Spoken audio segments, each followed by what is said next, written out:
Hey everyone, welcome to the daily current affair series of Decode UPSC with me।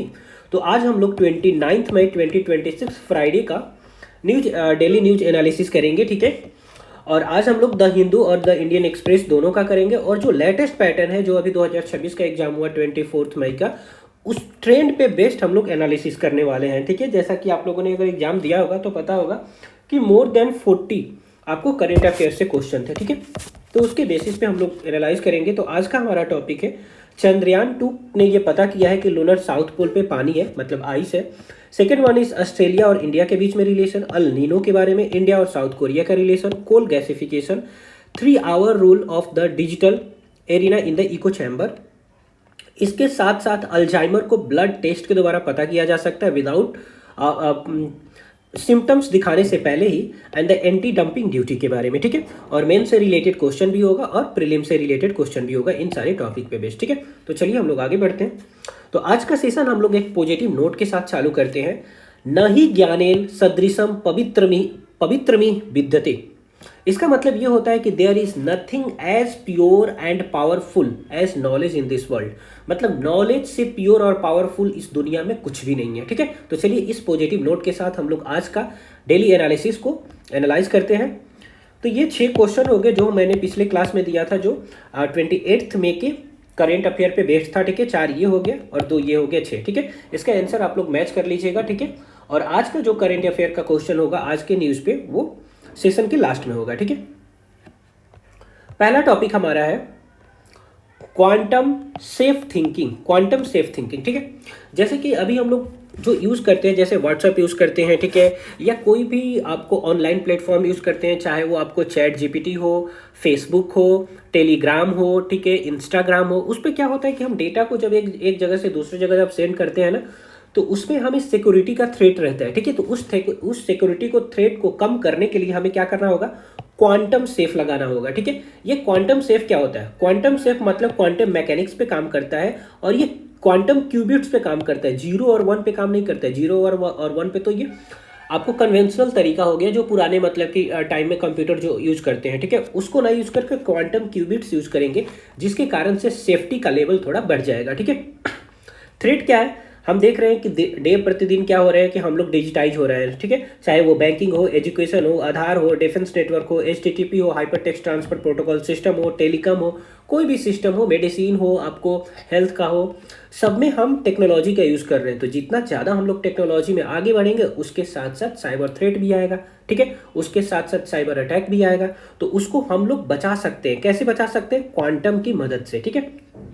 जैसे quantum algorithm की मदद से, और public की क्रिप्टोग्राफी से, जैसे आरएसएस हो गया और ईसीसी इसका एग्जाम्पल हो गया। देखिए अभी जो क्रिप्टोग्राफी होता है, ठीक है, वो 2 टाइप का होता है। एक पब्लिक की क्रिप्टोग्राफी होता है और एक होता है सिमेट्रिक इंस्क्रिप्शन। पब्लिक की क्रिप्टोग्राफी जो होता है, ठीक है, उसमें 2 प्रकार के की होते हैं, एक पब्लिक की होता है, एक प्राइवेट की होता है, ठीक है, जो कि वल्नरेबल होता है क्वांटम कंप्यूटर से, ठीक है। कि मतलब दूसरा अगर कोई मतलब अटैकर अगर क्वांटम कंप्यूटर को यूज कर रहा है, ठीक है, तो उसके थ्रू ये अटैक कर सकता है और हमारे डेटा को थेफ्ट कर सकता है, ठीक है। तो हमें क्वांटम कंप्यूटिंग का यूज करना होगा, जैसे आरएसएस और ईसीसी को, ठीक है। सिमेट्रिक इंस्क्रिप्शन क्या होता है कि यहाँ पे क्या होगा, पब्लिक और प्राइवेट की 2 अलग अलग हो गए और दोनों के अलग अलग फंक्शन होंगे। लेकिन यहाँ पे क्या होता है, सिमेट्रिक में एक ही की का यूज किया जाता है, इंस्क्रिप्शन के लिए भी और डिस्क्रिप्शन के लिए भी, ठीक है, डिक्रिप्शन के लिए भी। तो ये ध्यान में रखिएगा, ये आपको प्रीलिम पॉइंट ऑफ व्यू से इंपॉर्टेंट हो जाता है, ठीक है। जैसा कि अभी तो इस बार का हम लोगों ने देखा कि किस प्रकार मतलब कि क्वेश्चन फॉर्म हो रहे हैं, तो ये वाला एक इंपॉर्टेंट हो जाएगा। दूसरा सिमेट्रिक इंस्क्रिप्शन क्या होता है, ये ध्यान में रखिएगा, ठीक है। सेम की का यूज होता है दोनों पर्पस के लिए। More resistance to the quantum attack. Quantum attack अगर होगा तो ये ज़्यादा रेसिस्टेंस पैदा कर सकेगा और हमारे डेटा को बचा सकेगा, ठीक है। जैसे एग्जाम्पल एईएस हो गया। एक होता है post quantum cryptography, new cryptographic method design to resist the quantum. ये क्वांटम का ही एक प्रकार है, ठीक है, कि रेसिस्ट कर पाए, जो डेटा थेफ्ट करे उसके अगेंस्ट में रेसिस्ट कर पाए, ठीक है। इंपॉर्टेंट फैक्ट ये है कि इन 2024 global standard for PQC, that is post quantum cryptography, were finalised mainly by national institute of standard and technology. National institute of standard and technology ने इसको क्या किया है, फाइनलाइज किया है, इस पे अब काम होगा। चैलेंज क्या है इंडिया के लिए? लीगेसी गवर्नमेंट सिस्टम है, जो गवर्नमेंट को मन करता है, जो मतलब सिस्टम को मन करता है वो करती है, ठीक है। वेंडर डिपेंडेंस है, किसी एक पुराना वेंडर है उसी पे हम डिपेंडेंट है। टेक्नोलॉजी के लिए हम लोग चाइना पे डिपेंडेंट है, ठीक है। Lack of skilled manpower है। हाई माइग्रेशन कॉस्ट है कि एक अगर इंफ्रास्ट्रक्चर से आप दूसरे इंफ्रास्ट्रक्चर में स्विच करते हैं तो यहाँ पे आपके कई करोड़ों रुपए आपके लग जाते हैं, ठीक है। तो यहाँ पे ये हाई कॉस्ट हो जाता है। कम्प्लेक्स डिजिटल इंफ्रास्ट्रक्चर है। Trade off between the security and efficiency.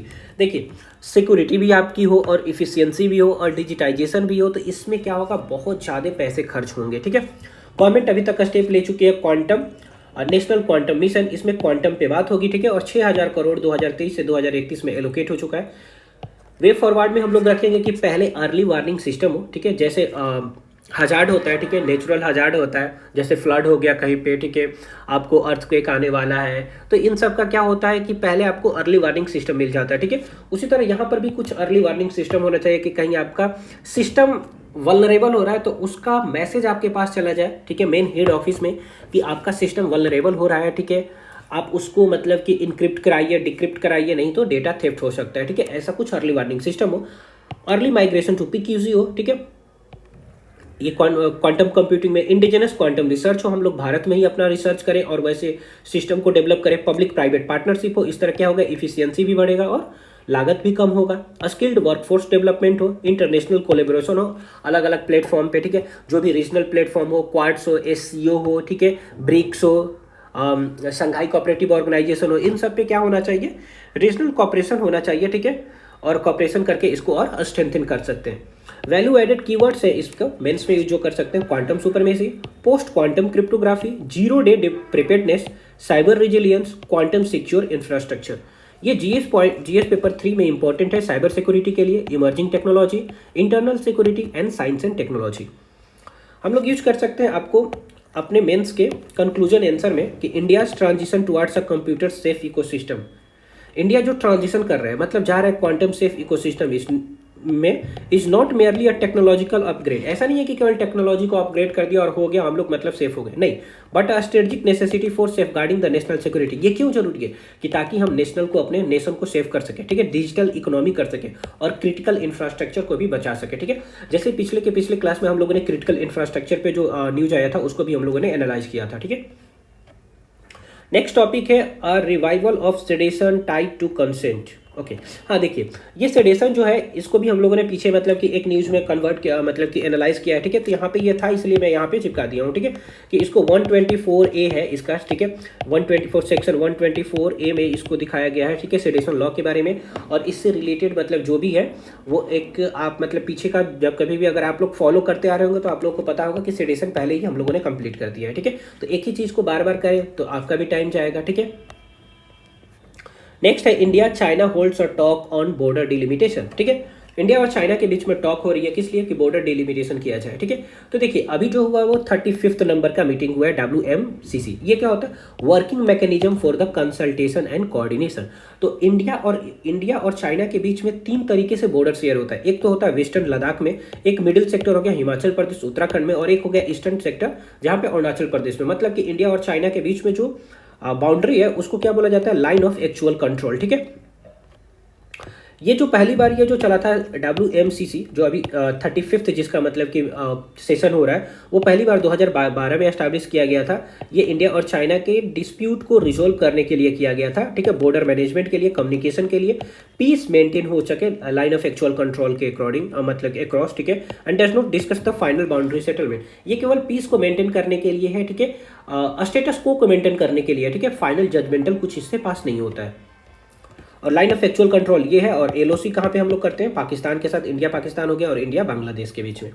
की हाईलाइट ऑफ द मीटिंग में जो हुआ उससे क्या मतलब की बातें बाहर निकली। Both side reviewed the border situation, दोनों ने मतलब कि बोला कि क्या होना चाहिए, बॉर्डर सिचुएशन को स्ट्रेंथ मतलब कि पीसफुल करना चाहिए, ठीक है, पीस एंड ट्रैंक्विलिटी को मेंटेन करना चाहिए। डिप्लोमेटिक कम्युनिकेशन हुआ, मिलिट्री लेवल का डायलॉग हुआ, क्रॉस बॉर्डर कॉपरेशन हुआ, और इंडिया डिमांड किया early meeting on expert level mechanism on the trans border river. अब रिवर से भी रिलेटेड वहाँ से इशू होता है, जैसे कि मतलब कि चाइना से 2-3 इंपॉर्टेंट रिवर निकलती हैं।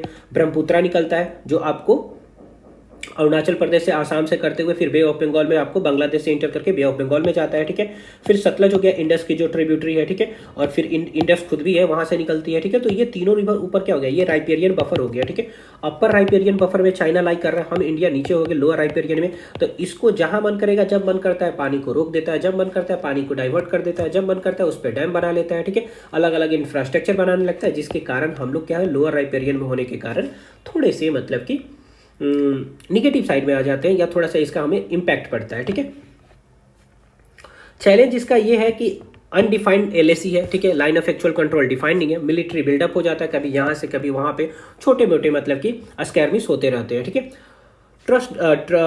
Trust deficit after the Galwan clash, Galwan clash अभी जो हुआ था, ठीक है, उसके बाद दोनों देशों के बीच में बॉर्डर को लेकर ट्रस्ट डिफिसिट हो गया, ठीक है। वाटर शेयरिंग से भी कंसर्न होता है। तो हम लोग क्या वे फॉरवर्ड कर सकते हैं, क्या मतलब कि बता सकते हैं, क्या हम लोग स्टेप ले सकते हैं इसको रिलेशन को और स्ट्रेंथन करने के लिए। तो स्ट्रेंथन करें WMCC, जो इसका अभी 35th मीटिंग हुआ, ठीक है। SR मैकेनिज्म लेके आए, क्लेरिफाई करें LAC अलाइनमेंट को, ठीक है, उसको एक फिक्स किया जाए कि ये बाउंड्री है, ठीक है, एक फिक्स बाउंड्री ड्रॉ किया जाए, इन्हांस किया जाए मिलिट्री डिसइंगेजमेंट को, ठीक है, और प्रमोट किया जाए बॉर्डर कॉन्फिडेंस बिल्डिंग मेजर्स को, और इंस्टीट्यूशनलाइज रिवर डेटा शेयरिंग, जो भी रिवर से रिलेटेड डेटा है, ठीक है, उसको शेयर किया जाए। कीवर्ड है इससे related border management mechanism, strategic stability, confidence building measures, competitive को एग्जिस्टेंस एंड वाटर डिप्लोमेसी। ये पेपर 2 में इंपॉर्टेंट हो जाता है। इंडिया और इट्स नेबरिंग में रिलेशन हो गया, ठीक है, बायलैटरल रिलेशन हो गया, बॉर्डर मैनेजमेंट हो गया और वाटर डिप्लोमेसी हो गया, ठीक है। हम लोगों ने एक आपको सेक्शन में पढ़ा था वाटर से रिलेटेड, जब इंटर स्टेट वाटर डिस्प्यूट होता है, ठीक है, अपने कंट्री में दो स्टेट के बीच में जब डिस्प्यूट होता है वाटर से रिलेटेड, तो इससे रिलेटेड एक आर्टिकल है और एक ट्रिब्यूनल फॉर्म होता है, ठीक है। तो इन दोनों को अगर आप लोग कमेंट बॉक्स में बता पाएं तो वेल एंड गुड, क्योंकि हम लोगों ने कुछ दिन पहले अभी डिस्कस किया है, ठीक है। तो इस तरह क्या होगा, जो टॉपिक रिपीट होगा मैं आप लोगों को रिमाइंड कराते रहूँगा, और उससे रिलेटेड क्या होगा कि आप लोग जाके फिर से उसको देखिएगा तो आपका तरोताजा हो जाएगा, ठीक है। कंक्लूजन में हम लोग लिख सकते हैं कि India and China as the 2 major Asian power, Asia में 2 बड़े उभरते हुए सितारे हैं, उभरते हुए पावर है, ठीक है। कौन कौन, इंडिया और चाइना। और चाइना नहीं चाहता कि इंडिया आगे बढ़े, और इंडिया उसको काउंटर अटैक करेगा, ठीक है। मस्ट मैनेज देयर डिफरेंसेस, तो इस तरह क्या होगा कि हमें क्या करना चाहिए, एक दूसरे के डिफरेंस को मैनेज करना चाहिए। किस तरह करेंगे, सस्टेन डायलॉग के थ्रू, डिप्लोमेटिक इंगेजमेंट के थ्रू, कॉन्फिडेंस बिल्डिंग मेजर के थ्रू, ठीक है। Peace and stability along the border remain the essential, और इसके लिए क्या है, इसके लिए ये जरूरी है कि पीस और स्टेबिलिटी मेंटेन रहे बॉर्डर के अलोंग, ठीक है। Essential not only for the bilateral relation but also for the regional and the global stability. सोचिए कि अगर सुपर पावर, मतलब एशिया में अगर सुपर पावर की बात की जाए तो इंडिया और चाइना है, ठीक है। अगर इसकी स्टेबिलिटी नहीं बनी रहेगी तो जो अगल बगल के देश है वो तो और डीस्टेबलाइज हो जाएंगे, जैसे बांग्लादेश हो गया, नेपाल हो गया, भूटान हो गया, श्रीलंका हो गया, ठीक है, म्यांमार हो गया।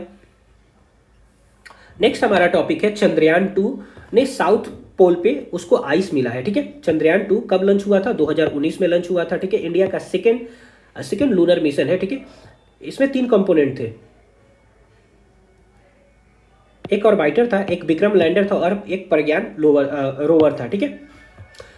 ऑर्बिटर का काम क्या होता है कि चारों तरफ मतलब कि वो आपको ऑर्बिट में घूमना। विक्रम लैंडर हो गया, वहां पे लैंड करेगा और लैंड से क्या निकलेगा, प्रज्ञान रोवर निकलेगा, जो इधर उधर मतलब घूमेगा और उसका पिक्चर लेके अपने इसरो को सेंड करेगा, ठीक है, जिससे वहां की फाइंडिंग आएगी और उस फाइंडिंग के बेसिस पे हम अपने आप को और आगे स्पेस में बढ़ा सकेंगे, ठीक है। ऑर्बिटर क्या होता है कि ऑर्बिटर स्टिल फंक्शन कर रहा है, ठीक है, और जिसके कारण से वो हमें डेटा कैप्चर करके, फोटो कैप्चर करके भेजता है। की इंस्ट्रूमेंट जो इसमें यूज हुए हैं वो है DFSR, that is dual frequency synthetic aperture radar, ठीक है, जो स्टडी करता है लूनर सरफेस को और सब सरफेस को और डिटेक्ट करता है signature of water on ice. यही है कि DFSR है, ठीक है। इसी ने क्या किया, वाटर वहां पे देखा है कि साउथ पोल पे, मून के साउथ पोल पे क्या है, पानी मिला है और उसके पिक्चर को हमें ये सेंड किया है अभी फिलहाल में, ठीक है। वेयर वाज आइस फाउंड, तो कहाँ पे मिला है, ये साउथ पोल पे मिला है, ठीक है। परमानेंटली सैडोड रीजन में मिला है, ठीक है। वहां पे डबली सैडोड क्रिएट हो जाता है क्योंकि साउथ पोल है, ठीक है। और वहाँ का टेम्परेचर 25 केल्विन है। यू कैन इमेजिन दैट कि अभी क्या होता है, अभी हीट है तो 50 डिग्री सेल्सियस को हम लोग मतलब कि देख रहे हैं चारों तरफ, ठीक है। सोचिए ये केल्विन में है, जिसका फॉर्मूला होता है F-32/9 = C/5। सेल्सियस में कन्वर्ट कीजिएगा तो बहुत ही कम आएगा। तो ऐसे में क्या होगा कि वहाँ पे, और सनलाइट भी मतलब नहीं जा पाता उतना, क्योंकि ये मून के साउथ पोल पे है, ठीक है। तो यहाँ पे क्या होगा कि वाटर आइस वो मतलब प्रिजर्व रहेगा एक लंबे टाइम पीरियड के लिए, क्योंकि टेम्परेचर ही कम है। ये इंपॉर्टेंट क्यों हो जाता है इंडिया के लिए कि वहाँ पे आइस मिला है, क्योंकि फ्यूचर स्पेस मिशन के लिए ड्रिंकिंग वाटर अवेलेबल हो जाएगा, ठीक है, ऑक्सीजन का प्रोडक्शन हो जाएगा। रॉकेट को फ्यूल के लिए चाहिए हाइड्रोजन और ऑक्सीजन, तो वहाँ से हमें ऑक्सीजन मिल जाएगा, ठीक है। लॉन्ग ड्यूरेशन लूनर मिशन के लिए मतलब सपोर्ट करेगा। Human settlement on the moon के लिए ये आगे बात करेगा, ठीक है। डीप स्पेस एक्सप्लोरेशन होगा। चैलेंजेस क्या है, हार्श लूनर इन्वायरमेंट है, अभी केवल आइस मिला है ना भाई, उसके अलावा तो मतलब कि वो इन्वायरमेंटल हैबिटेबल नहीं है, ठीक है। एक्सट्रैक्शन डिफिकल्टी है कि वहाँ से डेटा को मतलब कि एक्सट्रैक्ट करना और उसको यूटिलाइज करना फिर बहुत ज़्यादा डिफिकल्ट हो जाता है। हायर कॉस्ट भी लगता है, ठीक है, हाईएस्ट मिशन कॉस्ट है। रेडिएशन एक्सपोजर होता है, ठीक है। Need for the advance storage and the transport system. Way forward में हम लोग बोल सकते हैं कि मोर लूनर एक्सप्लोरेशन मिशन, और ज़्यादा से ज़्यादा हमें फ्यूचर में मिशन करना चाहिए कि और मून के सरफेस को हम लोग एक्सप्लोर कर पाए।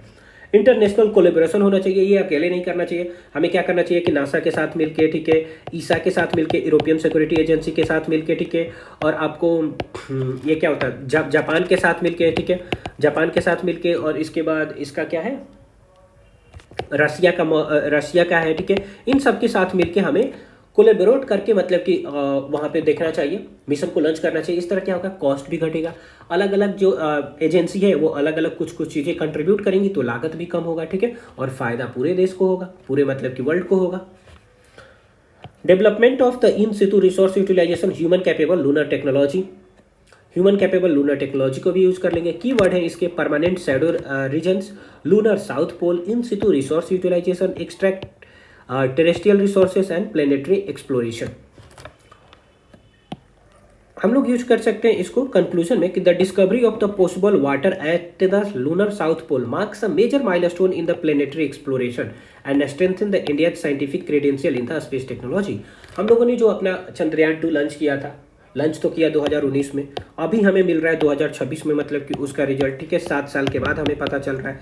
तो इससे हमें ये पता चलता है कि जो हमने पीछे काम किया था वो सही काम था। तो हमें क्या मिलेगा, एक ट्रस्ट बिल्ड होगा, ठीक है, एक स्ट्रेंथन मिलेगा कि हमारा जो स्पेस मिशन हो रहा है आगे चल के वो सक्सेस हो रहा है, ठीक है। तो इस तरह क्या होगा, ये हमारे इंडिया का स्ट्रेंथ मतलब इंडिया का साइंटिफिक क्रेडेंशियल को स्ट्रेंथन पहुंचाएगा। नेक्स्ट टॉपिक है कि ऑस्ट्रेलिया का डिप्टी मिनिस्टर है, ऑस्ट्रेलिया और इंडिया के बीच के रिलेशन की बात हो रही है, ठीक है। तो ये second India Australia defence military dialogue हुआ है, ठीक है। हमारा और ऑस्ट्रेलिया के बीच में जो रिलेशन है वो कौन सा है, कॉम्प्रिहेंसिव स्ट्रेटेजिक रिलेशनशिप है, ठीक है, कॉम्प्रिहेंसिव स्ट्रेटेजिक पार्टनरशिप है। ये कब हुआ था, 2020 में हुआ था।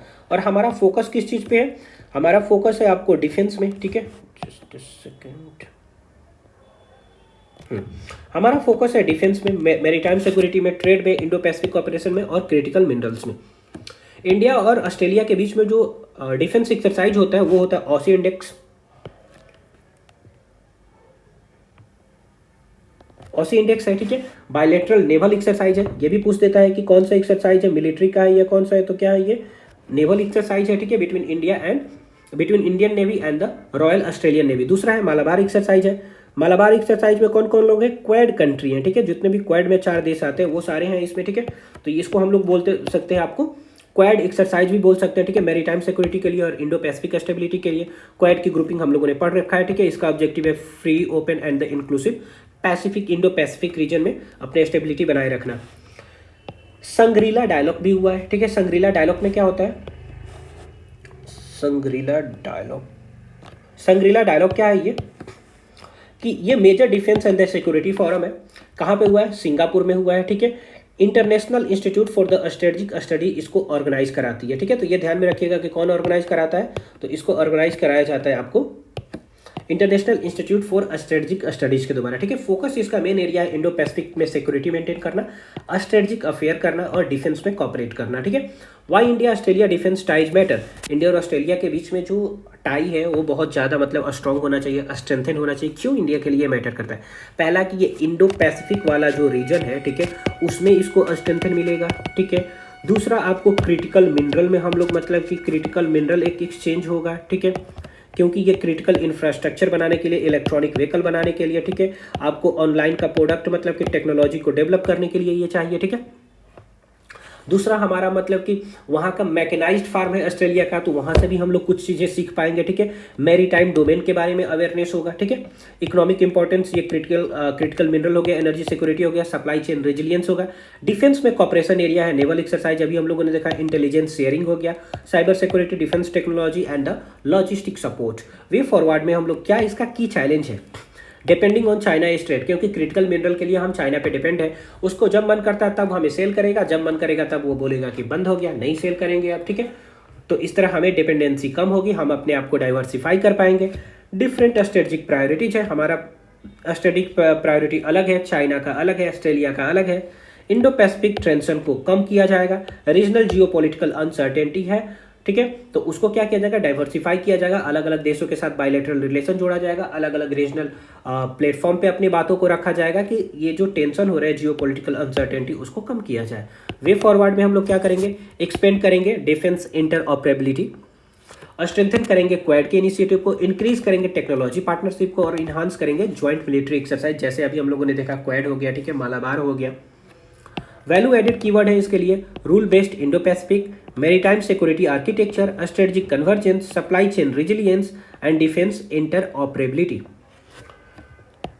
कंक्लूजन में हम लोग लिख सकते हैं कि India Australia defence cooperation reflect the growing strategic convergence between two democracy. India और ऑस्ट्रेलिया के बीच में जो डिफेंस कॉपरेशन हो रहा है ये दिखा रहा है कि दो कंट्री क्या कर रहे हैं, कन्वर्ज कर रहे हैं और दोनों डेमोक्रेटिक कंट्री है, ठीक है। तो किसी तीसरे देश के लिए भी थोड़ा सा अच्छी बात होगी कि चलो भाई ये डिक्टेटरशिप नहीं है, ठीक है, ये पाकिस्तान के जैसा मिलिट्री दोबारा ये मतलब कि कंट्रोल नहीं होता है, ये दोनों डेमोक्रेटिक कंट्री है। और डेमोक्रेटिक कंट्री की जब स्ट्रेंथन हो रही है तो छोटे छोटे जो रीजनल मतलब की कंट्री है, जो मतलब कि नियर बाई नेबरिंग कंट्री, उनके लिए भी अच्छी बात होगी, ठीक है। Ensuring the stability, security and the rule based Indo Pacific region, इस तरह क्या होगा, एक स्टेबल रीजन डेवलप होगा, इंडो पैसिफिक रीजन जो होगा स्टेबल होगा, एशिया वाला रीजन स्टेबल होगा। Next topic is the preparation not fear will help tackle EI El Nino minister, ठीक है। अभी जो देखा गया कि क्या हुआ कि अल नीनो होने के कारण क्या होता है कि अभी अल नीनो ईयर था, ठीक है, तो अल नीनो के कारण क्या होता है, इंडियन मानसून पे क्या इंपैक्ट पड़ता है कि मानसून रिड्यूस हो जाता है, ठीक है। मानसून रिड्यूस हो जाता है तो मानसून रिड्यूस होगा तो क्या होगा, इसका एग्रीकल्चर पे इम्पैक्ट पड़ेगा, ठीक है, एग्रीकल्चर पे इम्पैक्ट पड़ेगा, हीट वेव ज़्यादा हो जाएगा, ठीक है, जैसे कि अभी हम लोगों ने देखा कि 50 डिग्री सेल्सियस तक का मतलब टेम्परेचर देखने को मिला, ठीक है। फिशिंग इंडस्ट्री पे इम्पैक्ट आएगा, ठीक है, फिशिंग इंडस्ट्री पे इम्पैक्ट आएगा। तो देखिए ये अल नीनो रीजन रहा, ठीक है। तो अल नीनो होता क्या, अल नीनो ये एक अनयूजुअल वार्मिंग होता है सरफेस का, ठीक है। तो ये इंपॉर्टेंट हो जाता है प्रीलिम पॉइंट ऑफ व्यू से, ठीक है, कि अल नीनो क्या होता है, ठीक है।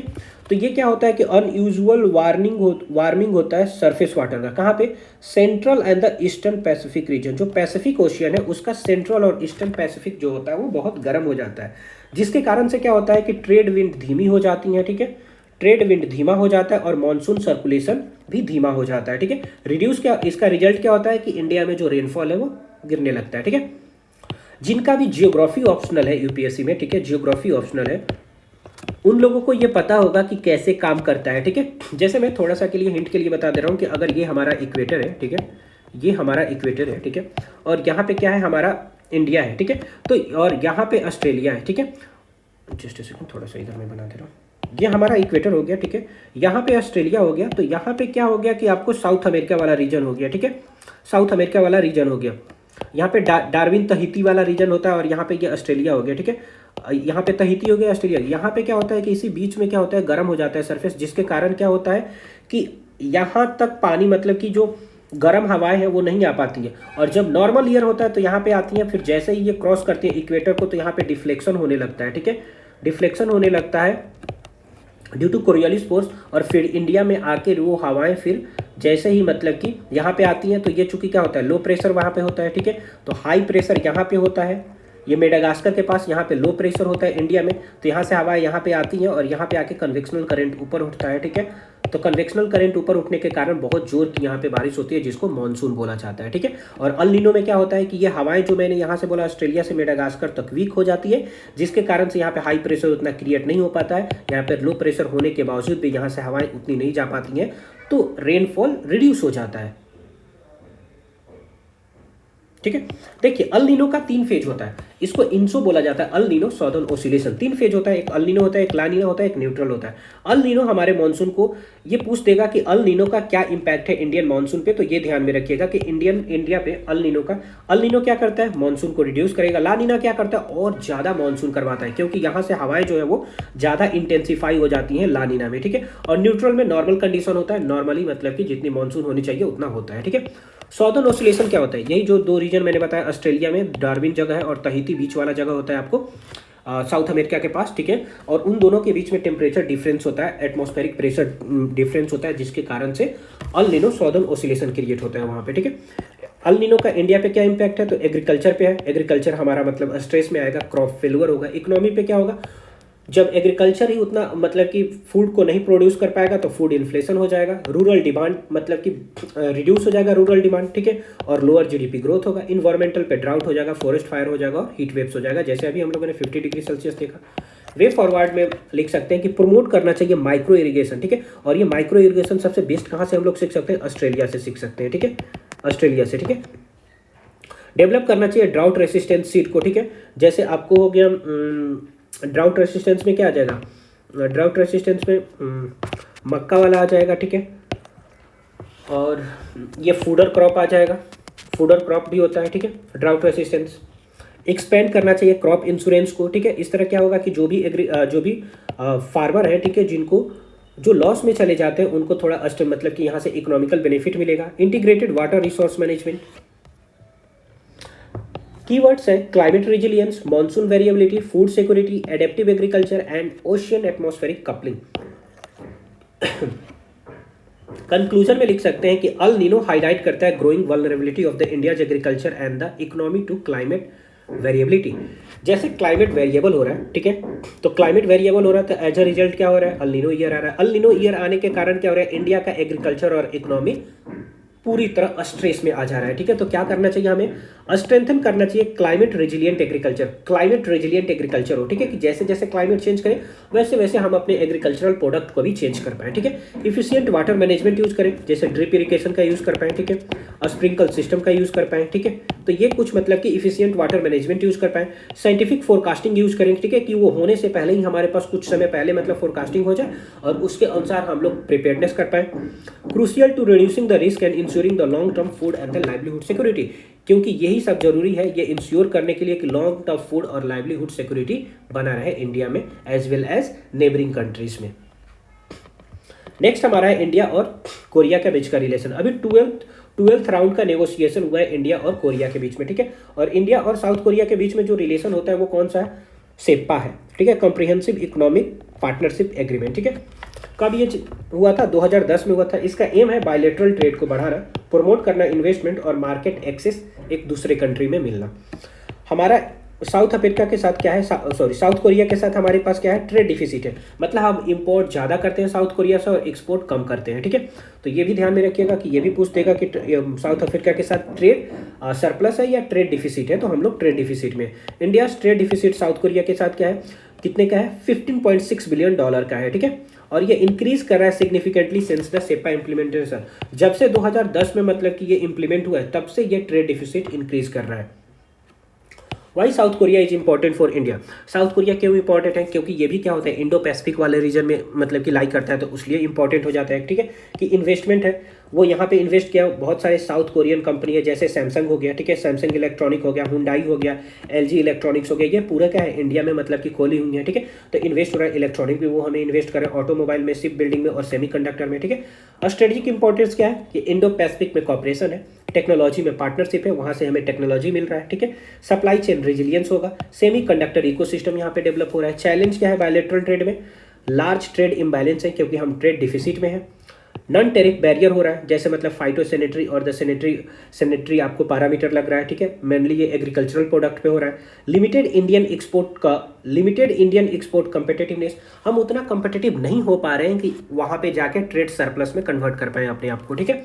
Rule of the origin concern है। रूल ऑफ ओरिजिन क्या होता है? रूल ऑफ ओरिजिन आपको होता है कि मान लीजिए कि ये चाइना में प्रोड्यूस हुआ, ठीक है, चाइना में प्रोड्यूस हुआ, इसको क्या किया गया, बांग्लादेश में मतलब कि डाल दिया गया, ठीक है, और बांग्लादेश बोल रहा है कि मैंने यहाँ पे प्रोड्यूस कर रहा है, फिर से ये लेके कहाँ पे आ रहा है, इंडिया में डंपिंग कर दे रहा है, ठीक है, इंडिया में ये डंप कर रहा है, क्योंकि हम चाइना से डायरेक्ट ले नहीं सकते, क्योंकि चाइना पे हम लोगों ने एंटी डंपिंग ड्यूटी लगा दी किसी प्रोडक्ट के लिए, तो ये क्या कर रहा है, बांग्लादेश को रेफर करेगा, ठीक है, कम दाम में, और बांग्लादेश फिर बोल रहा है कि ये मेरे यहाँ का है, ठीक है, वहाँ का मतलब लेबल लगा देगा और बोलेगा मेरे यहाँ का है, और ले जाके ये इंडिया में डाल देगा, ठीक है। तो ये प्रॉब्लम क्रिएट हो रहा है रूल ऑफ ओरिजिन कंसर्न से, कि है चाइना का लेकिन बांग्लादेश गेटवे के थ्रू इंडिया में लाके डंपिंग करवा दे रहा है, ठीक है।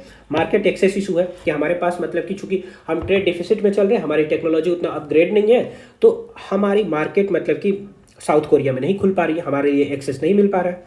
वे फॉरवर्ड है, प्रमोट करेंगे इंडियन मैन्युफैक्चरिंग, कि आपको हमें क्या करना चाहिए, इंडिजिनस प्रोडक्ट डेवलप करना चाहिए, इंडिजिनस टेक्नोलॉजी डेवलप करना चाहिए, आत्मनिर्भर भारत स्कीम आया है।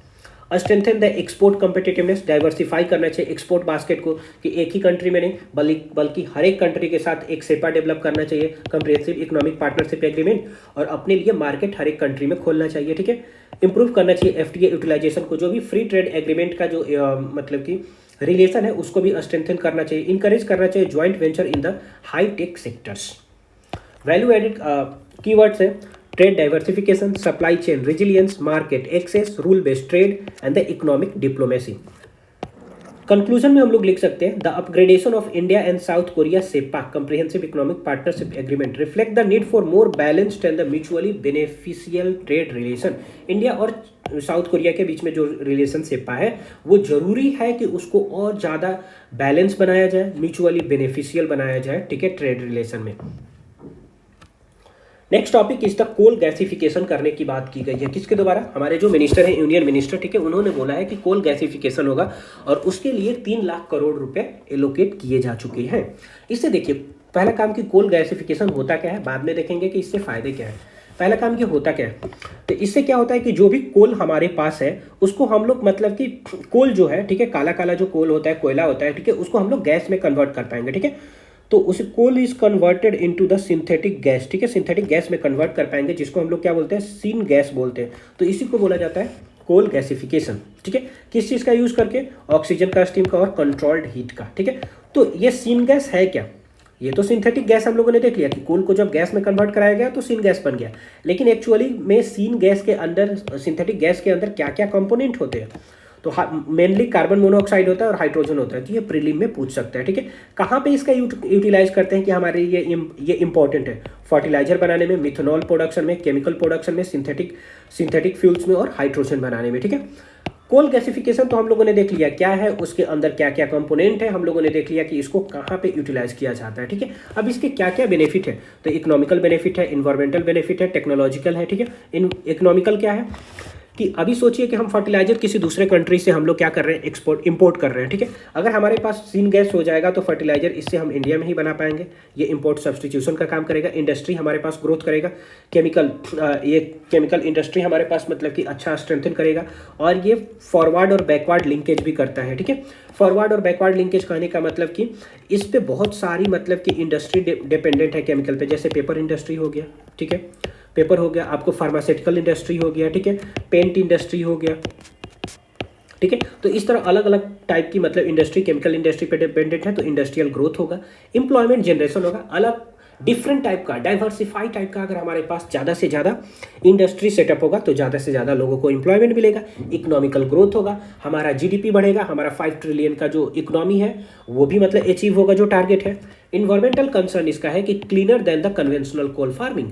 इन्वायरमेंटल क्या है कि ये कोल जो होता है वो क्या है, ये क्या है, कन्वेंशनल तरीका है, मतलब non renewable source of energy है, उसको अगर सीन गैस में कन्वर्ट करते हैं, ठीक है, जहाँ पे कार्बन मोनोऑक्साइड और हाइड्रोजन हो गया, तो ये क्या होगा, रिन्यूएबल, मतलब कि ये क्या हो जाएगा, आपको क्लीनर हो जाएगा देन द कोल गैस, ठीक है। ईजियर कार्बन कैप्चर हो जाएगा, ठीक है, कार्बन को हम लोग कार्बन मोनोऑक्साइड को यूज कर रहे हैं तो कार्बन को तो कैप्चर ही कर ले रहे हैं अपने इस प्रोसेस में। टेक्नोलॉजिकल एडवांसमेंट होगा, सपोर्ट होगा हाइड्रोजन इकोनॉमी को, ठीक है, और हाइड्रोजन हमें पता है कि क्लीनर एनर्जी है, ठीक है। हाइड्रोजन हम लोग बैटरी भी बना सकते हैं, ठीक है, इलेक्ट्रॉनिक व्हीकल भी बनाने में मतलब कि इसका उपयोग होगा। प्रमोट करेगा डाउन स्ट्रीम इंडस्ट्रीज। अभी मैंने जो बताया कि मतलब अलग अलग इंडस्ट्री जो इस पर डिपेंडेंट है, उस तरह क्या होगा, ये प्रमोट करेगा डाउन स्ट्रीम इंडस्ट्री को। चैलेंज क्या है कि अगर इनिशियली आप एस्टैब्लिश करना चाहते हैं सीनगेज, तो उसमें इनिशियल बहुत ज़्यादा क्या कॉस्ट लगेगा, ठीक है। वाटर इंटेंसिव प्रोसेस है, इसमें ज़्यादा पानी लगता है। कार्बन इमिशन स्टिल प्रेजेंट, अभी क्या होगा कि इनिशियल फेज होगा तो पानी इसमें मतलब कि ज़्यादा लगेगा, कार्बन भी ज़्यादा मतलब ये इमिट करेगा, ठीक है। टेक्नोलॉजी डिपेंडेंस है, हमारे पास उतना टेक्नोलॉजी है नहीं, तो हम चाइना पे डिपेंडेंट है, हम आपको यूएसए पे डिपेंडेंट है, हम ऑस्ट्रेलिया पे डिपेंडेंट है, हम साउथ कोरिया पे डिपेंडेंट है, ठीक है। और environmental concern related to the coal mining, और कोल माइनिंग मतलब कि हो रहा है जिसके कारण से इन्वायरमेंटल कंसर्न जनरेट हो रहा है। वे फॉरवर्ड हम क्या कर सकते हैं कि प्रमोट करें क्लीन कोल टेक्नोलॉजी, इंटीग्रेट करें कार्बन कैप्चर को, ठीक है, carbon capture and utilisation, encourage करें पब्लिक प्राइवेट पार्टनरशिप को, रिसर्च एंड डेवलपमेंट को और स्ट्रेंथन करें, उसको ज़्यादा बजट एलोकेट करें, ठीक है। Balance energy security with the climate commitment, जो भी हम लोगों ने मतलब कि अपना कमिटमेंट करते हैं, जैसे कॉप होता है, ठीक है, ये क्या होता है, हाँ, जो इन्वायरमेंट से रिलेटेड जो समिट होता है, ठीक है, तो उस वहाँ पे अगर हम प्लेटफॉर्म पे जा रहे हैं तो वहाँ पे अपना मतलब कि जो हमारा कमिटमेंट है उसको मद्देनजर रखते हुए हम अपने एनर्जी का डेवलपमेंट करें, ठीक है। वैल्यू एडेड कीवर्ड्स हो जाएगा clean coal technology, energy security, import substitution, carbon capture and utilisation and storage and Atmanirbhar Bharat. GS topic 3 में ये इंपॉर्टेंट है, एनर्जी सिक्योरिटी के लिए, इंफ्रास्ट्रक्चर के लिए, इन्वायरमेंटल पॉल्यूशन के लिए और इंडस्ट्रियल पॉलिसी के लिए। कंक्लूजन में हम लोग लिख सकते हैं, coal gasification can play an important transitional role. Coal gasification क्या कर सकता है, एक इंपॉर्टेंट रोल प्ले करेगा, कहाँ पे, role in enhancing the India's energy security, India के एनर्जी सिक्योरिटी को आगे बढ़ाने के लिए, रिड्यूस करने के लिए इंपोर्ट डिपेंडेंस, हम किसी दूसरे पे डिपेंड है उसको रिड्यूस करेगा, सपोर्ट करेगा इंडस्ट्रियल ग्रोथ को। However it's long term success will depend on balancing the economic benefit, लेकिन अगर इसको लंबे टर्म में हम देख रहे हैं तो हमें क्या करना पड़ेगा, इकोनॉमिक बेनिफिट को बैलेंस करना पड़ेगा विद द इन्वायरमेंटल सस्टेनेबिलिटी, जो उससे इन्वायरमेंटल नुकसान हो रहा है, इन्वायरमेंटल पॉल्यूशन हो रहा है, ठीक है, उसको भी मद्देनजर रखना पड़ेगा, and the cleaner energy transition का गोल करना पड़ेगा, ठीक है। Next topic is the 3 hour rule with turn digital arena into echo chamber. अब देखिए ये न्यूज अभी क्या है कि अभी केवल इस पे डिबेट चल रहा है, ठीक है। इस पे अभी डिबेट मतलब कि प्रपोज किया गया है, तो इस पे अभी कोई फाइनल नहीं आया है, ठीक है, तो इसलिए मैं इसके बारे में थोड़ा सा हम लोग केवल जान लेते हैं कि ये होता क्या है। तो डिबेट चल रहा है कि information technology intermediary guideline and the digital media ethics rule 2026, ठीक है, स्पेशली प्रपोज किया गया है 3 hour रूल होना चाहिए। 3 hour रूल कहने का ये मतलब कि जब require platform to remove the unlawful content within 180 minutes of the government notice, जब भी गवर्नमेंट नोटिस मतलब इस रूल के अंतर्गत गवर्नमेंट अगर नोटिस पास करती है कि किसी पर्टिकुलर कंटेंट को हटाना है तो उसको 3 घंटे के अंदर अंदर हटाया जाना चाहिए। चूंकि ये अभी प्रपोजल फेज में है, इस पे अभी मतलब हामी नहीं आई हुई है, अभी रेक्टिफिकेशन नहीं हुआ है, तो सिर्फ अभी हमें जान लेना है, ठीक है। जब ये रेक्टिफाई हो जाएगा तो इसके बारे में पूरी तरह से हम लोग पढ़ लेंगे, ठीक है। अभी हम लोग के लिए क्या जानना जरूरी है कि इंटरमीडियरीज क्या हो रहा है। ये एक आपको पूछ देगा प्रीलिम में, ये रूल दे देगा और उसके अंदर बोल देगा ये इंटरमीडियरीज टर्म क्या रिप्रेजेंट करता है। तो देखिए इंटरमीडियरीज टर्म क्या होता है उसको हम लोग देख लेते हैं। तो इसमें सोशल मीडिया प्लेटफॉर्म जैसे फेसबुक यूज करते हैं, ठीक है, व्हाट्सएप यूज करते हैं, टेलीग्राम यूज करते हैं, इंस्टाग्राम यूज करते हैं, तो ये सारे क्या है, सोशल मीडिया प्लेटफॉर्म इंटरमीडियरीज है। सर्च इंजन गूगल हो गया, ठीक है, मैसेजिंग ऐप हो गया आपको इंस्टाग्राम, टेलीग्राम, ठीक है, इंटरनेट सर्विस प्रोवाइडर हो गए, ठीक है, ये सारे लोग किस में आ जाएंगे, इंटरमीडियरीज में। मतलब बीच में बिचौलिया, हमारा मतलब किसी के पास मैसेज हम सेंड कर रहे हैं, हम हो गए, ठीक है, बीच में जो हो गए, ठीक है, जिस ऐप का हम लोग यूटिलाइजेशन कर रहे हैं, दे ऑल आर इंटरमीडियरीज, ठीक है। जैसे मेटा प्लेटफॉर्म हो गया, एक्सरैप हो गया, गूगल हो गया, ठीक है, एक्स हो गया। नेक्स्ट टॉपिक इज द कि अब बताया गया कि अब केवल ब्लड के टेस्टिंग से ही हमें पता लगाया जा सकता है कि अल्जाइमर है या नहीं। अभी हमें प्रॉपर ऐसा देखिए अल्जाइमर है या नहीं इसको कैसे पता करते थे अभी तक उसका सिम्टम्स मालूम चलता था, बाद में तब हमें पता चलता था कि अल्जाइमर है या नहीं। लेकिन अब क्या है, उतना वेट नहीं करना पड़ेगा कि सिम्टम दिखाएगा तब हमें पता चले। अब हम ब्लड की टेस्टिंग करके पता कर सकते हैं कि अल्जाइमर होने वाला है या नहीं, ठीक है। तो यूनिवर्सिटी ऑफ कैलिफोर्निया में ये सैन फ्रांसिस्को में एक टेस्ट डेवलप हुआ है, ठीक है, ब्लड टेस्ट, जिससे ये अल्जाइमर डिसीज को सिम्टम्स होने से बहुत साल पहले ही हम लोग पता लगा सकते हैं। तो ये तो बहुत अच्छी बात है, टेक्नोलॉजी में बहुत अच्छी बात है, ठीक है। आपको हेल्थ डिपार्टमेंट में हेल्थ में बहुत अच्छा इंप्रूवमेंट है ये, ठीक है। तो प्रीलिम पॉइंट ऑफ व्यू से क्या इंपॉर्टेंट है कि अल्जाइमर होता क्या है, ठीक है। अल्जाइमर क्या होता है, व्हाट इज अल्जाइमर्स डिसीज। तो ये क्या है, अल्जाइमर एक ऐसा डिसीज होता है जिसमें मेमोरी लॉस हो जाता है, ठीक है, कॉग्निटिव डिक्लाइन होने लगता है और बिहेवियरल चेंज होता है। और ये क्यों होता है, it is most common form of dementia. अब देखिए यहाँ पे एक वर्ड आया है डिमेंशिया, तो डिमेंशिया को हम लोग थोड़ा सा और व्यापक में जान लेते हैं, ठीक है। डिमेंशिया होता क्या है, जस्ट a second। ठीक है, देखिए डिमेंशिया क्या होता है कि डिमेंशिया आपको विटामिन B3 की कमी से होता है, ठीक है। ये क्या होता है, due to lackness of vitamin B3, ठीक है। B3 की कमी से एक रोग होता है, ठीक है, डिमेंशिया। B3 से तो बहुत सारी डिजीज होती हैं, ठीक है, जैसे 3D के नाम से उसको जानते हैं, ठीक है। डिमेंशिया हो गया, डर्मेटस हो गया और डायरिया हो गया, प्लेग्रा हो गया, ठीक है। और विटामिन B3 का एक साइंटिफिक नेम भी ध्यान में रखिएगा, क्या है, नियासिन है, ठीक है। ओके, की बायोमार्कर्स आइडेंटिफाइड, जिसमें अल्जाइमर मतलब डिसीज हो रहा है, ठीक है, उसमें की बायोमार्कर आइडेंटिफाई किया जाएगा। वो की बायोमार्कर आइडेंटिफाई कौन सा होगा, तो उसमें ताऊ प्रोटीन और एमिलॉइड प्रोटीन, ठीक है, ताऊ प्रोटीन और एमिलॉइड प्रोटीन। देखिए ताऊ प्रोटीन और एमिलॉइड प्रोटीन उनमें मिलेगा जिनमें भी अल्जाइमर देखा जाएगा, उनमें abnormal accumulation of this protein, उसमें बहुत ज़्यादा एक्यूमुलेशन होगा ताऊ प्रोटीन का और एमिलॉइड प्रोटीन का, तो जिससे ये पता चल पाएगा कि अल्जाइमर है उनमें, ठीक है। Next topic is the anti dumping duty on the chemicals की कंसर्न।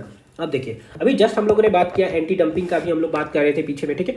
और ये आज के न्यूज़ में भी था कि एंटी डंपिंग से रिलेटेड कि इंडिया का केमिकल इंडस्ट्री जो है वो डंपिंग से मतलब पूरी तरह ग्रस्त है, ठीक है।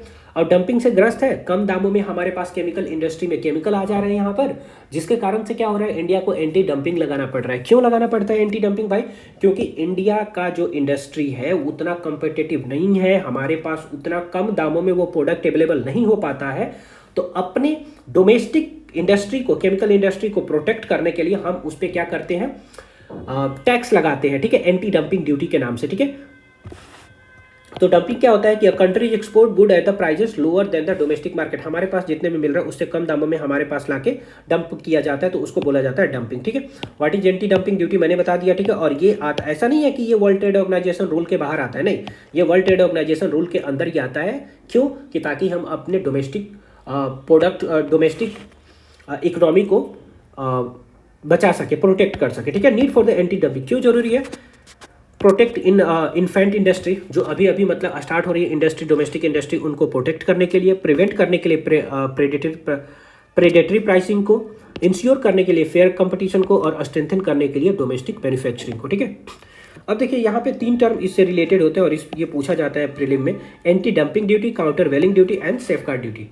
एंटी डंपिंग ड्यूटी होती है अगेंस्ट अनफेयरली चीप इंपोर्ट, बहुत कम दामों में हमारे पास किसी कंट्री ने चीप डंपिंग कर दी, ठीक है, कम दामों में प्रोडक्ट ला के दे दिया, तो अपने डोमेस्टिक मार्केट को बचाने के लिए हम लोग उस पर एंटी डंपिंग ड्यूटी लगाते हैं, ठीक है। अगर कोई कंट्री ने क्या किया कि अपने यहाँ के लोगों को सब्सिडी दे देते हैं, तो वहाँ का प्रोडक्ट क्या हो जाता है, कम दाम में अवेलेबल हो जाता है, तो वो हमारे पास लेके अगर डंप कर रहे हैं, तो उस केस में हम जब जो ड्यूटी लगाते हैं उसको रोकने के लिए, तो उसको बोलते हैं काउंटर वेलिंग ड्यूटी अगेंस्ट सब्सिडाइज्ड इंपोर्ट, ठीक है। और इसमें होता है चीप इंपोर्ट, इसमें सब्सिडाइज्ड इंपोर्ट, ये ध्यान में रखिएगा, ये माइनस सा डिफरेंस है दोनों में, ठीक है। हाउएवर दोनों का काम एक ही है, मकसद एक ही है, ठीक है, कि अपने इंडियन मार्केट को बचाना।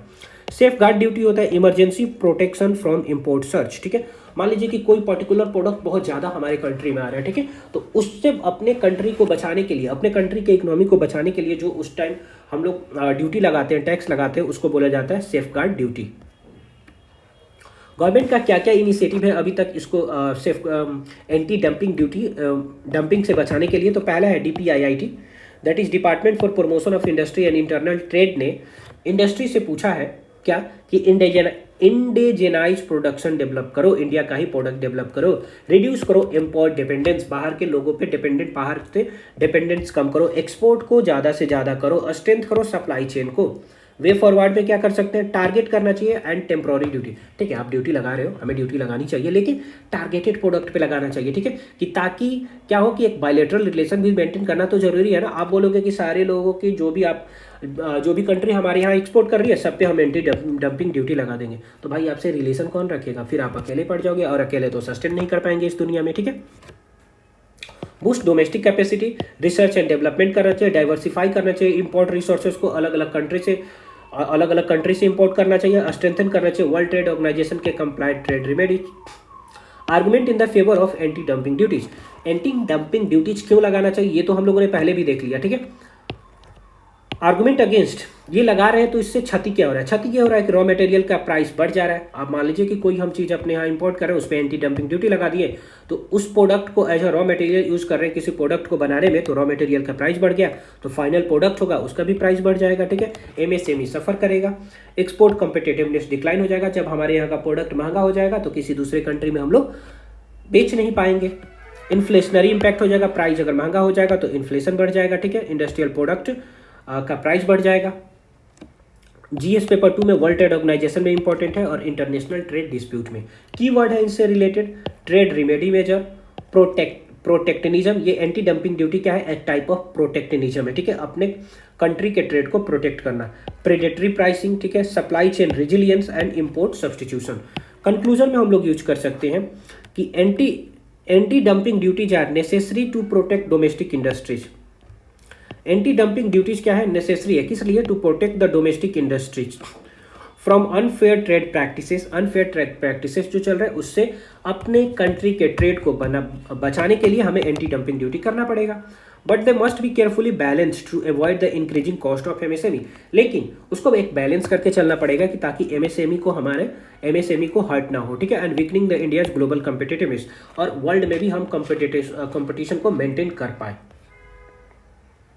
ठीक है, तो यहाँ पे हमारा पूरा मतलब कि आज का टॉपिक कंप्लीट हो जाता है। ठीक है, और आज का ये 6 क्वेश्चन है प्रीलिम का। ठीक है, इसके थ्रू टोटली मतलब रिवीजन हो जाएगा जो भी आज हम लोगों ने टॉपिक पढ़ा है, और इसका जरूरी से जरूरी आप लोग अटेम्प्ट कीजिए और अपना आंसर कमेंट बॉक्स में प्लीज जरूर दीजिए। ठीक है, इससे क्या होगा कि आप लोगों का रिवीजन हो पाएगा। ठीक है, और ये 2 क्वेश्चन 4 2 6 क्वेश्चन। ठीक है, कल का हमारा ये मेंस का एक क्वेश्चन मैंने दिया था। ठीक है, कि the proposed VB G RAM scheme reflect a shift from the demand driven welfare. जो बीबी ग्राम आया मनरेगा को हटा के, ठीक है, ये डिमांड ड्राइवन पहले था, मनरेगा डिमांड ड्राइवन था, अब ये बीबी ग्राम जो हो गया वो क्या हो गया, एलोकेशन ड्राइवन हो गया। ठीक है, तो इसी को बोल रहा है कि कैसे शिफ्ट किया, क्रिटिकली इसको एग्जामिन कीजिए। ठीक है, ओके, जस्ट अ सेकेंड, मानी भी नहीं है, चलिए कोई बात नहीं।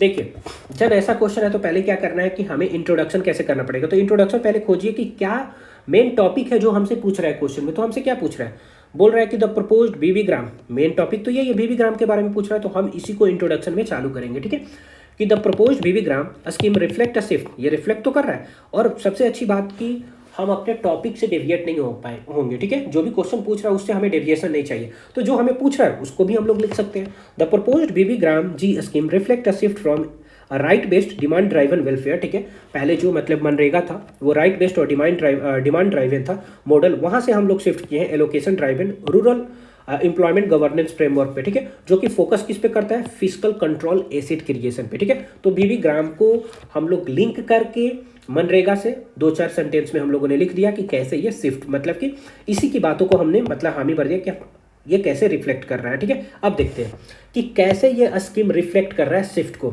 जो मनरेगा था मनरेगा से कैसे शिफ्ट हुआ ये। तो पहला फिक्स्ड बजट एलोकेशन हो गया, employment dependent on the pre approved fund and projects. पहले क्या था कि डिमांड था, जैसे जैसे लेबर डिमांड करेंगे वैसे वैसे उनको जॉब मिलता था, लेकिन अब क्या है, ऊपर से पैसे पहले से ही डिफाइन हो गए कि इतने पैसे आ रहे हैं, उसके बेसिस पे एम्प्लॉयमेंट मिलेगा। Reduce the open in nature of the employment guarantee, अब ये गारंटी राइट बेस्ड हट गया। Focus on the asset creation, अब इससे एसेट क्रिएट होगा। ठीक है, फिक्स्ड बजट एलोकेशन हो गया, इम्फेसिस ऑन द, इससे अब ज़्यादा फोकस किया जाएगा कि इरिगेशन में इंफ्रास्ट्रक्चर डेवलप किया जाए, वाटर कंजर्वेशन किया जाए। ठीक है, prioritise the productivity over the immediate livelihood. इसमें पहले क्या था कि लाइवलीहुड ज़्यादा, मनरेगा के अंतर्गत लाइवलीहुड पे ज़्यादा फोकस किया जाता था, लेकिन बीबी ग्राम के अंतर्गत क्या हुआ, प्रायोरिटाइज किया गया प्रोडक्टिविटी को। ठीक है, टेक्नोक्रेटिक गवर्नेंस हुआ, इंक्रीज किया geo tagging, dashboard and the digital monitoring. Promote किया गया managerial efficiency over the participatory welfare. पहले क्या था कि वेलफेयर पे मतलब ज़्यादा फोकस था, लेकिन अब क्या है, आपको इफिशियंसी पे ज़्यादा फोकस है। सेंट्रलाइज्ड प्लानिंग है। पहले क्या था कि ग्राम सभा में मतलब कि पावर डिस्ट्रीब्यूटेड था, लेकिन अभी क्या है, सेंट्रलाइज्ड है वो power. Standardised work and the approval reduce the Gram Sabha autonomy, weaken the decentralised decision making. ठीक है, मेरिट क्या है, ये जो चेंज किया गया उसमें पॉजिटिव क्या है, better physical predictability and expenditure control हो रहा है। ठीक है, कि कितने पैसे जा रहे हैं, किस किस सेक्टर में जा रहे हैं, ठीक है, कौन कौन सा इंफ्रास्ट्रक्चर बनाना है। ठीक है, तो पूरी कंट्रोल मतलब ऊपर से की जा रही है। Creation of the durable rural asset, reduce the leakage through the technology based monitoring. चूंकि इसको टेक्नोलॉजी से कनेक्ट किया जा रहा है, तो जितने भी आपको पैसे यहाँ से मतलब करप्शन हो रहे थे या लीकेज हो रहे थे, उसको रिड्यूस किया जा सकेगा इससे। ठीक है, convergence with the agriculture and the rural development programme, और इसका किससे कन्वर्जेंस होगा, आपको एग्रीकल्चर से और रूरल डेवलपमेंट प्रोग्राम से कन्वर्जेंस होगा। वो तो पॉजिटिव हम लोगों ने देख लिया। इसका निगेटिव क्या है, निगेटिव ये है कि राइट बेस्ड वेलफेयर को डाइल्यूट कर दिया, रिड्यूस, और एम्प्लॉयमेंट में become the discretionary rather than the guarantee. अब तो पहले राइट बेस्ड रहा नहीं, ठीक है, तो अब क्या होगा, ये एम्प्लॉयमेंट डिस्क्रेशनरी हो गया, उन पे डिपेंड करेगा देंगे या नहीं देंगे। ठीक है, reduce the responsiveness during the crisis, अगर मान लीजिए कि पूरी तरह क्राइसिस हो गया, इकोनॉमिक क्राइसिस चल रहा है, ठीक है, इकोनॉमिक स्लो डाउन हो रहा है, ठीक है, इन्फ्लेशन हो रहा है, रिसेशन हो रहा है, तो उस टाइम में कोई जरूरी नहीं है कि इस स्कीम के थ्रू आपको 125 डेज का जॉब मिलेगा ही मिलेगा, क्योंकि ये आपको गारंटी नहीं करता है। फिक्स्ड एलोकेशन में फेल ड्यूरिंग द ड्राउट और economic distress, weaken of the grassroots democracy, reduce of the panchayat and the gram sabha, target oriented administration, focus on the measurable output में ignore the local needs, regional disparity हो जा रही है। ठीक है, state with the weak administrative capacity may be lagged behind। अब क्या होगा कि अलग अलग स्टेट को अलग अलग रिसोर्सेज या मतलब रेवेन्यू एलोकेट होंगे। ठीक है, क्योंकि कोई अच्छा मतलब कि कहीं का पॉपुलेशन ज़्यादा है तो उसको ज़्यादा पैसे एलोकेट होंगे, कहीं का पॉपुलेशन कम है तो वहाँ कम पैसे एलोकेट होंगे, तो इस तरह क्या होगा, रीजनल डिस्पैरिटी भी क्रिएट होगी। कंक्लूजन में हम लोग लिख सकते हैं, वाइल द बीबी ग्राम जी स्कीम में इंप्रूव द एफिशिएंसी, ये एफिशिएंसी बढ़ाएगा no doubt, and asset quality बढ़ाएगा, rural governance must balance the physical discipline, लेकिन रूरल गवर्नेंस मेंटेन करने के लिए आपको फिजिकल डिसिप्लिन भी होना पड़ेगा कि एक प्रॉपर अमाउंट में पैसे देने पड़ेंगे हर एक मतलब कि पंचायत में, विद द लाइवलीहुड सिक्योरिटी, ताकि ये आप सुनिश्चित कर पाए, क्योंकि हम डेमोक्रेटिक हैं, हमारा जो कंट्री है वो एक सोसाइटल नॉर्म पे बेस्ड है। ठीक है, सोसाइटल नॉर्म पे बेस्ड है, ना कि हम लोग कैपिटल नहीं है रशिया के यूएसए के जैसा। ठीक है, within the livelihood security, decentralisation हो और welfare right for the inclusive development, और वेलफेयर राइट हो ताकि इंक्लूसिव डेवलपमेंट हो पाए। ठीक है, तो ये हो गया हमारा आज का पूरा मतलब कि क्वेश्चन यहाँ पे। ठीक है, और आंसर हो गया कल के क्वेश्चन का, और आज का हमारा क्वेश्चन है, discuss the relationship behind anti dumping duty.